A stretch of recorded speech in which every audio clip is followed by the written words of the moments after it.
വഖഫ് കേസിൽ UDF സർക്കാർ ഹൈക്കോടതിയിൽ സ്വീകരിച്ച നിലപാട് ദൂരവ്യാപക പ്രത്യാഘാതമുണ്ടാക്കുന്നതെന്ന് മുൻ നിയമമന്ത്രി പി രാജീവ്. വിവാദ വഖഫ് നിയമ ഭേദഗതിയെ സർക്കാർ ഹൈക്കോടതിയിൽ പിന്തുണച്ചതോടെ സുപ്രീം കോടതിയിലെ കേസിൽ ഇനി മറിച്ചൊരു നിലപാട് കേരളത്തിന് എടുക്കാനാകില്ല.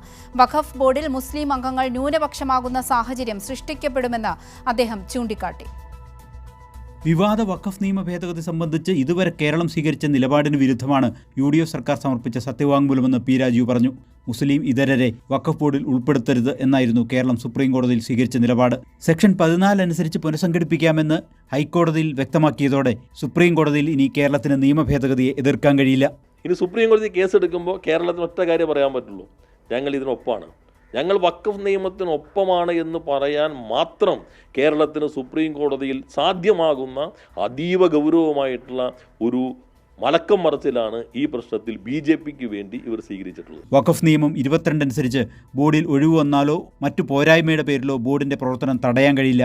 ഇക്കാര്യം ഹൈക്കോടതിയെ ബോധ്യപ്പെടുത്താൻ സർക്കാർ തയ്യാറായില്ല. ആ നിയമമെങ്കിലും ഗവൺമെൻറ് പറയേണ്ടത്. ഇവരെടുത്താൽ ഇവർക്ക് എങ്ങനെ അങ്ങനെ ഒരു 22 സെക്ഷൻ നിൽക്കുമ്പോൾ എങ്ങനെ ഹൈക്കോടതിക്ക് ഇത് വഖഫ് ബോർഡിന് ഈ കോൺസ്റ്റിറ്റ്യൂഷൻ പ്രശ്നമുണ്ട്, അതുകൊണ്ട് ഇൻവാലിഡ് ആകാൻ നിയമമല്ലേ? BJP താൽപര്യത്തിന് വഴങ്ങുകയായിരുന്നു UDF സർക്കാർ. പദവി കിട്ടുമെന്ന് തോന്നിയാൽ ഏത് മുസ്ലിം വിരുദ്ധ നിയമത്തെയും പിന്തുണയ്ക്കാൻ ലീഗിന് മടിയില്ലെന്നും പി രാജീവ് കുറ്റപ്പെടുത്തി. അപ്പോൾ മുസ്ലിമിൻ്റെ ഒരു ചെറിയ ന്യൂനപക്ഷ സാമ്പത്തിക താല്പര്യം, വ്യക്തി താല്പര്യം മാത്രം സംരക്ഷിക്കുന്ന ലിമിറ്റഡ് കമ്പനിയാണ് മുസ്ലിം ലീഗ് എന്ന് ശരിവയ്ക്കുന്നതാണ് മുസ്ലിം സമുദായത്തെ പാടെ കേരളത്തിന് സുപ്രീം കോടതിയിൽ വാദിക്കാൻ പോലും പറ്റാത്ത അങ്ങേയറ്റം അപകടകരമായ അവസ്ഥയിലേക്ക് എത്തിച്ച ഈ നിലപാടെന്നു. 916 BJP സർക്കാരായി UDF സർക്കാർ മാറിയെന്നും പി രാജീവ് പറഞ്ഞു. കൈരളി ന്യൂസ്, കൊച്ചി.